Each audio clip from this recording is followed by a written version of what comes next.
get it started for you? Yeah. Okay.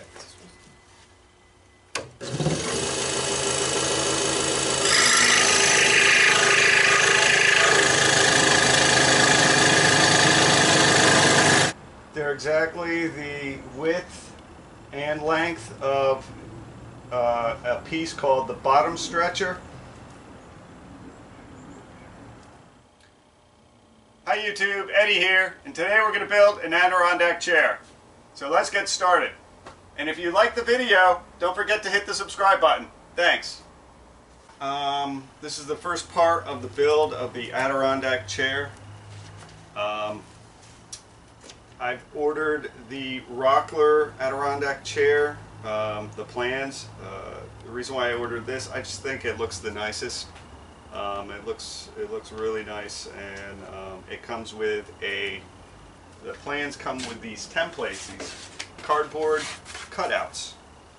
And if you're only building one chair, you just use these cutouts.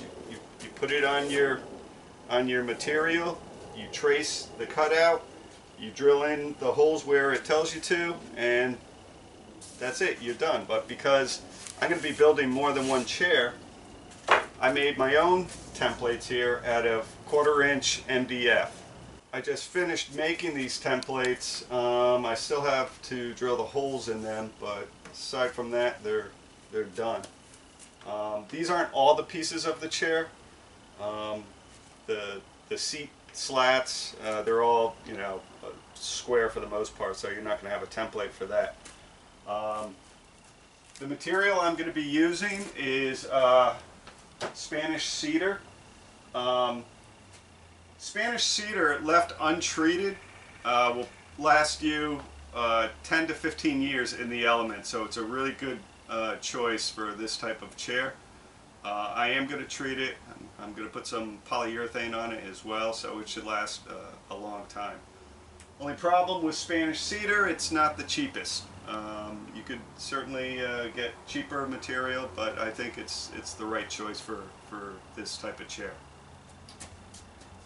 So the next step here, I have to surface plane a few pieces to the appropriate thickness, and then we're going to take our templates and we're going to put it on our material, trace it out, and cut the pieces for the chair.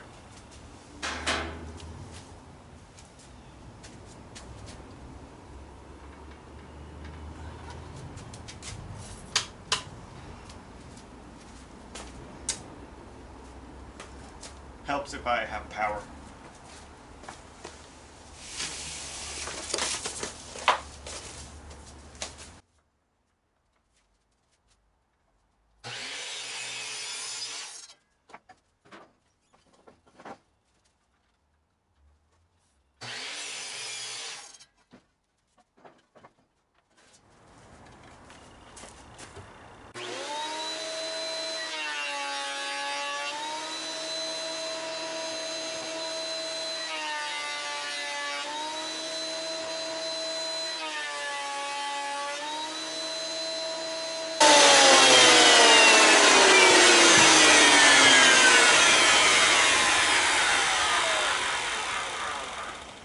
To bring the thickness down from 1.5 inches to 1.25 inches.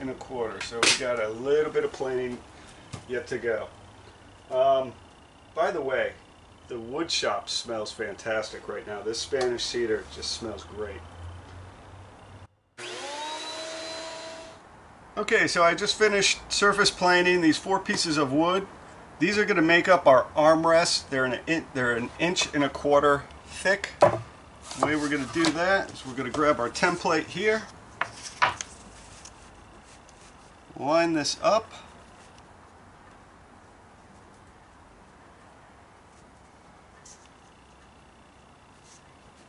and grab a pencil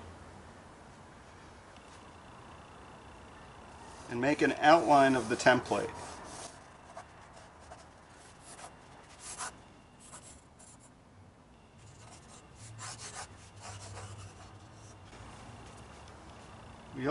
I have 3 holes drilled here and 1 here. These are for the screws, just so I know where I'm going to have to make my pilot hole.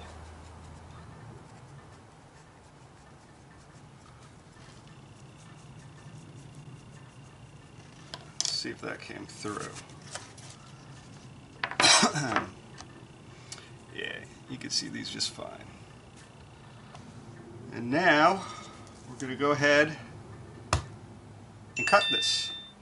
Alright, so we trace the outline of the template onto our stock here. This is going to be the armrest. I'm just going to go ahead and follow this line with this jigsaw here.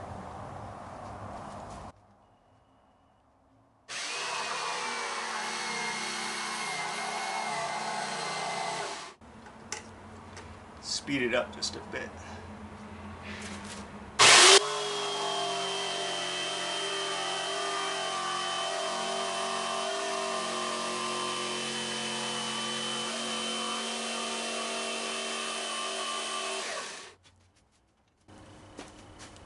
Forgot my dust mask.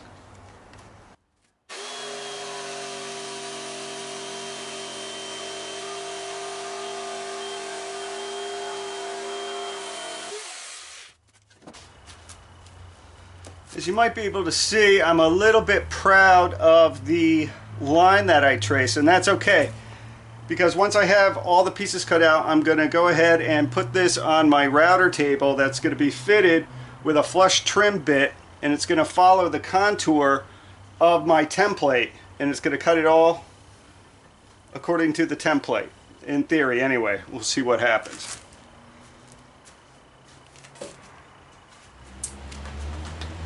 So I've been cutting the material out of the templates that I've drawn.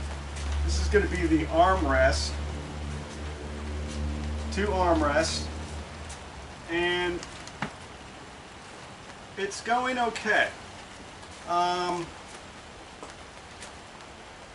You may ask yourself why I'm using this jigsaw as opposed to my bandsaw here. Well, let me give you a scenario, hypothetical of course.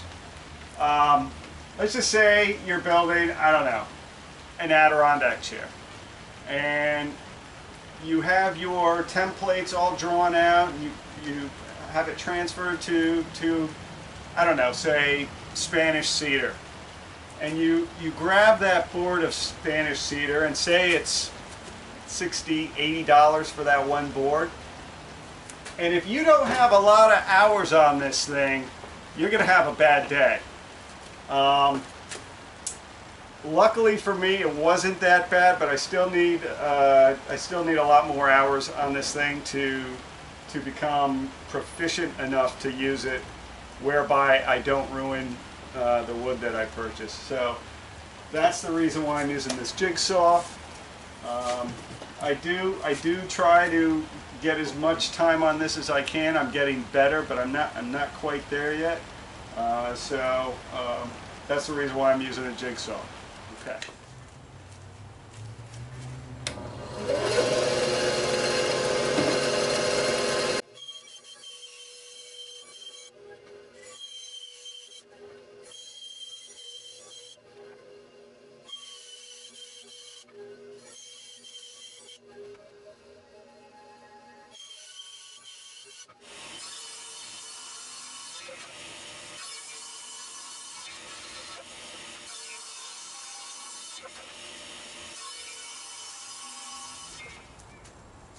So I just finished cutting, these are seat supports. They're 9.5 inches long, 2.5 inches wide.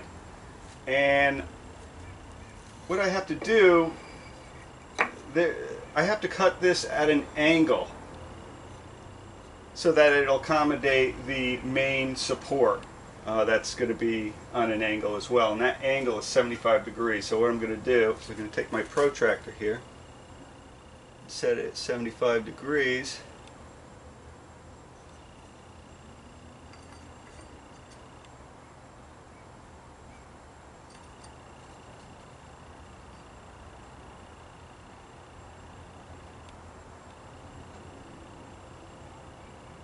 and strike a line.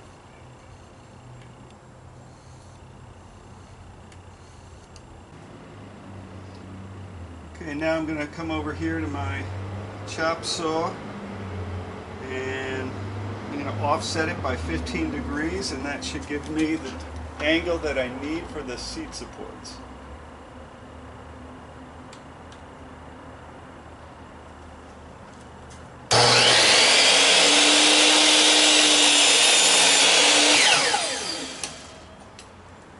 Okay, I just finished cutting these 2 blocks of material.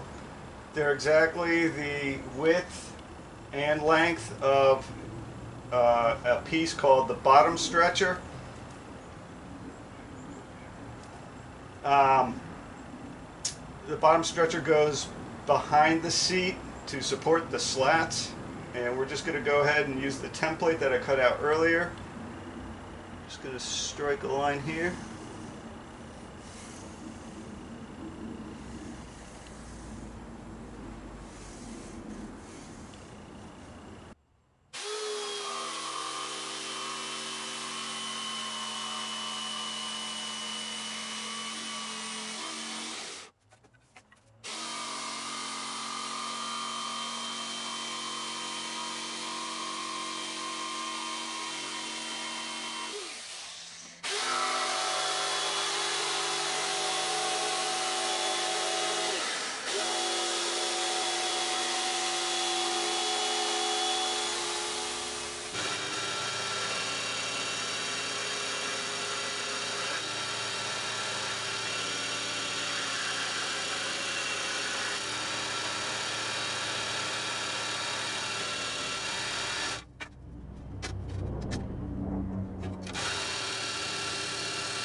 Okay, so I just finished rough cutting the back slats for both chairs. I have them all rough cut.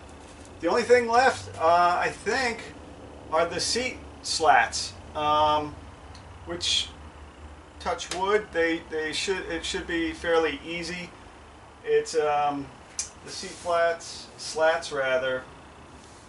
They're 1 3/8 wide by 24 inches long, and I need a bunch of them. Alright, so now it's time for me to make the seat slats. Seat slats are 1 3/8 inch wide by 24 inches long and 3/4 stock. So what I did is I took my plank of 3/4 inch stock and I cut it down to 24 inches, and now we're just going to go through the table saw at 1 3/8 to make the seat slat.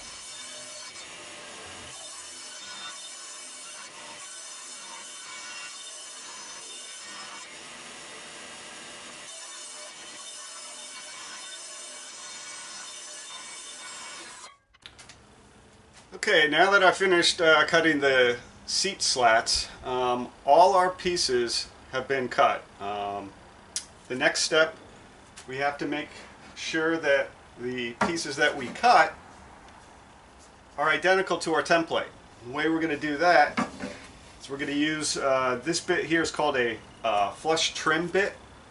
I'm going to have some double-sided tape. I'm going to put it on top, and we're going to send this through the router. And in theory, it's going to cut the material down to the template. Let's see how this works. Okay, I put some double-sided tape on the template, and I'm going to put it on top of the material. Just something I experienced at Home Depot. They sell double-sided tape for hanging, I don't know, picture frames or whatever.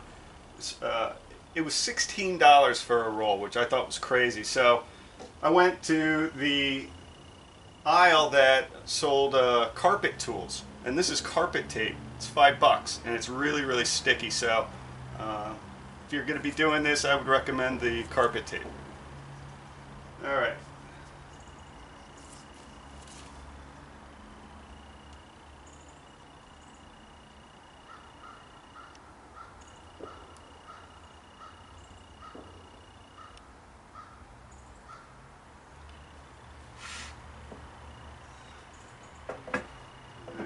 Appears that it's on and sticking, which is what we want. And also, guys, this type of cut is not for the faint of heart. You know, I've done this before. Every time it's still it's a dangerous cut. So please make sure you don't do anything that I'm about to do, because I'm not sure if I'm doing it safely or not. Okay. Okay. Here we go.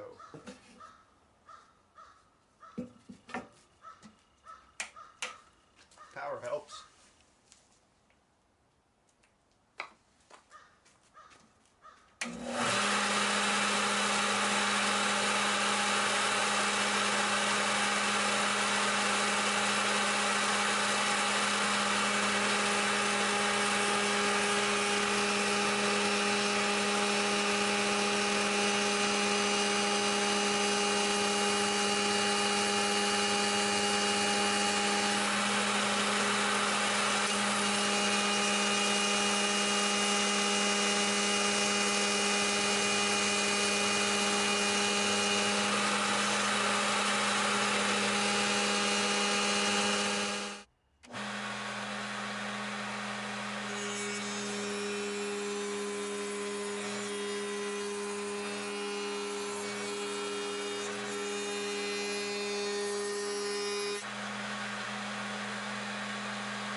Looking pretty decent. This came out all right. So now I'm just going to go ahead and go through the rest of my back slats, and then we'll hit the main brace, the main supports, and the armrests, and we should be done. Well, not done, but we should be ready for sanding, and then I'm going to put some polyurethane on it. And the last step is assembly.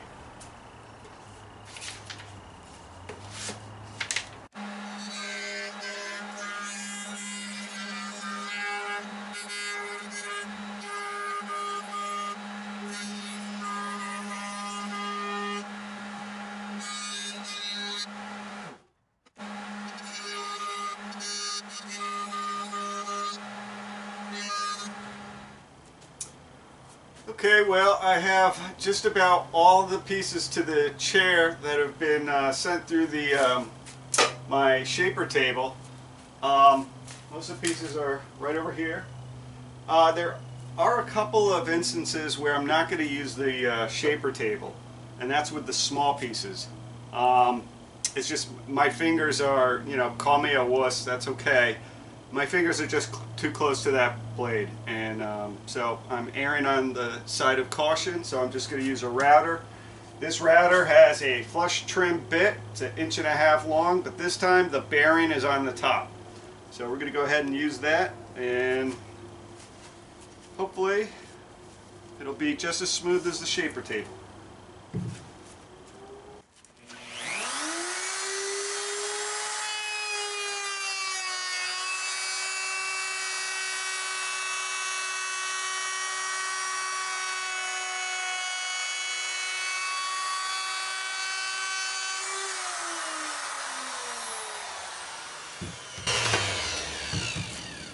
It's putting out a lot of dust.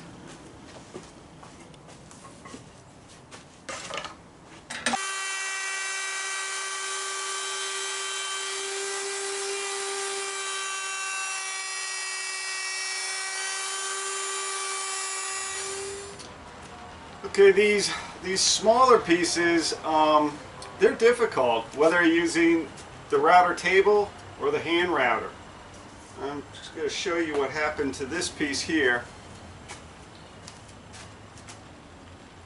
I dug into the piece, and that was a result of the router not being completely stable, and so it dug into the piece, so I had to make another one.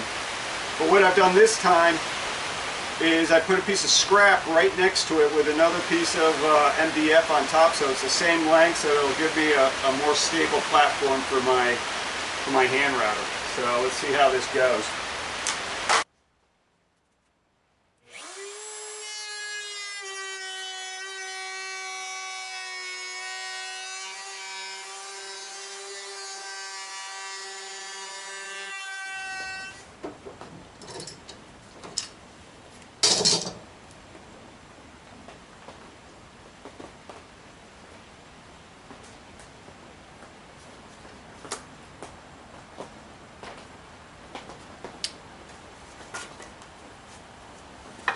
So as you can see, I still got a little sanding I got to do here, but overall it came out pretty smooth, and I'm pleased with it. I don't like working with the small stuff. So now all of our material has been cut to the appropriate shape. It's been trimmed either on the shaper table or with my router. The only thing left is we have to round over these sharp edges. And I'm going to use my small router with a 1/4 inch round over bit. I have it here on a non-skid piece of rubber on my workbench. It should be enough to hold it. We'll see. So let's get started.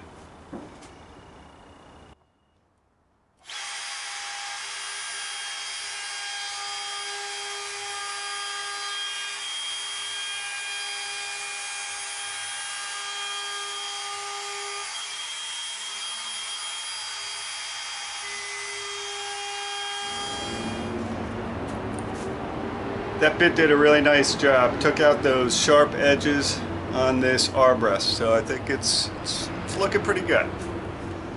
We're just going to go ahead and finish up with the rest of the pieces.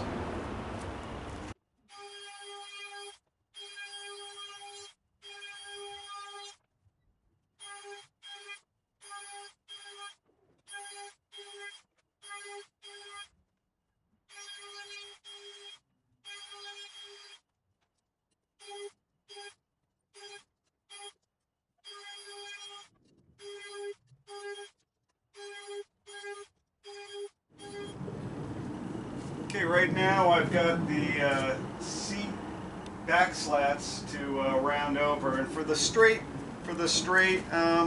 bits, I'm just going to use my shaper table. It's a lot easier. I don't have to put a clamp down, so we're just going to go ahead and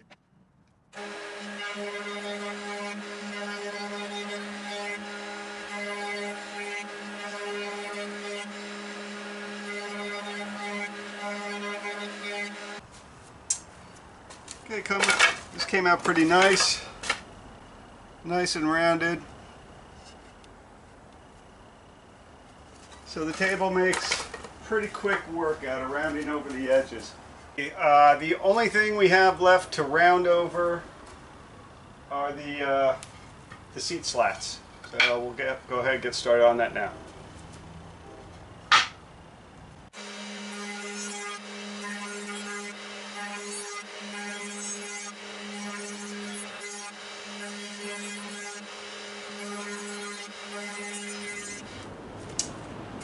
Okay, my last cut that I need to make are going to be on the seat slats and on the back slats. I need to cut the ends, the end grain. And let me show you what I've done here.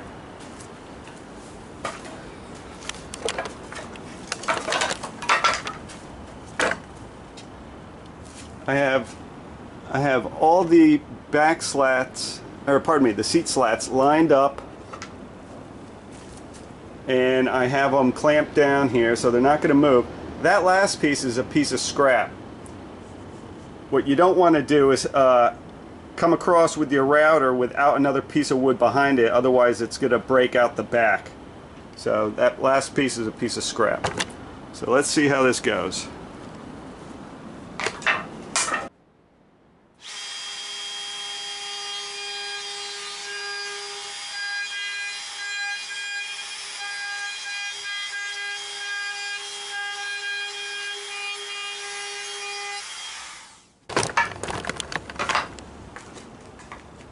Not too bad.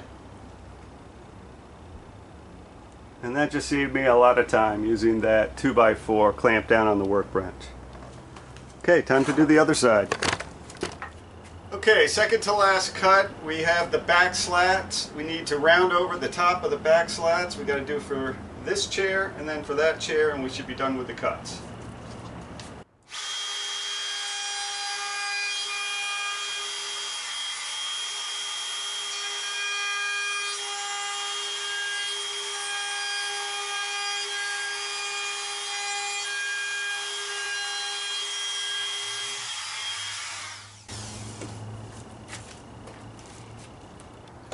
This cut was harder than the seat slats, just because the pieces were, one was raised while the other one was lower, so I'd have to put pressure on one to keep the router going, and there's a couple of burn spots on here, but that's okay. We'll take care of that when we do a final sand into them.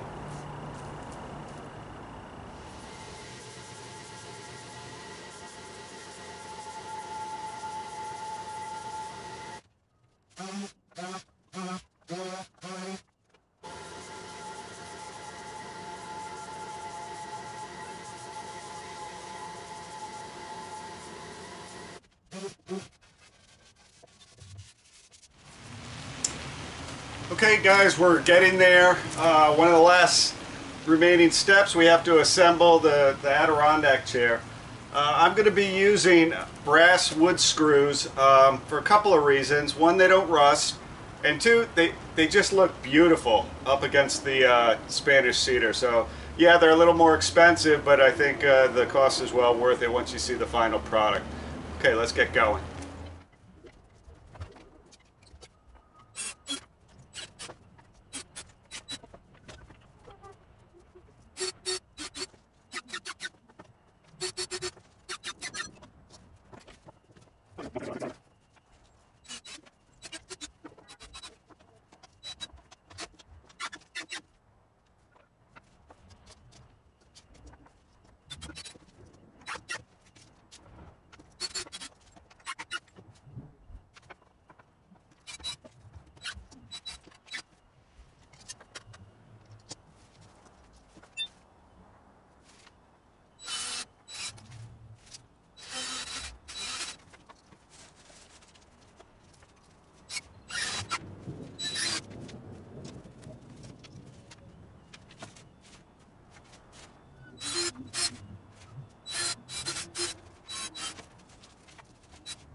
Guys, I think we're done.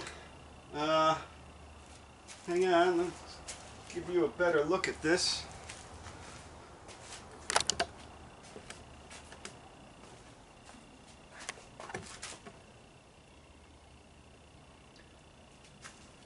I'm pretty pleased with it. And I think I'm not going to put anything, I'm not going to stain it or seal it with anything. I think I'm just going to let it naturally weather to a nice silver in the element. Yeah. Okay, chair's done. One last thing I need to do. I ordered a branding iron, and I'm just going to put my little brand on the chair. I've never done this before, so hopefully it'll work.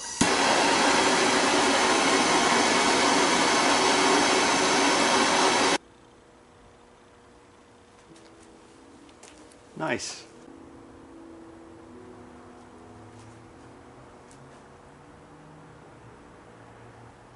So this is the final test. The chair is actually very, very comfortable. Let's see, again, with most of my projects, it's not 100% perfect, but there are usually minor discrepancies that only I can point out, sometimes not. But I built this chair and another chair for a very dear friend of mine, and I hope she enjoys them as much as I enjoyed building them. So if you enjoyed the video, hit the subscribe button, and thanks for watching. See you next time, guys.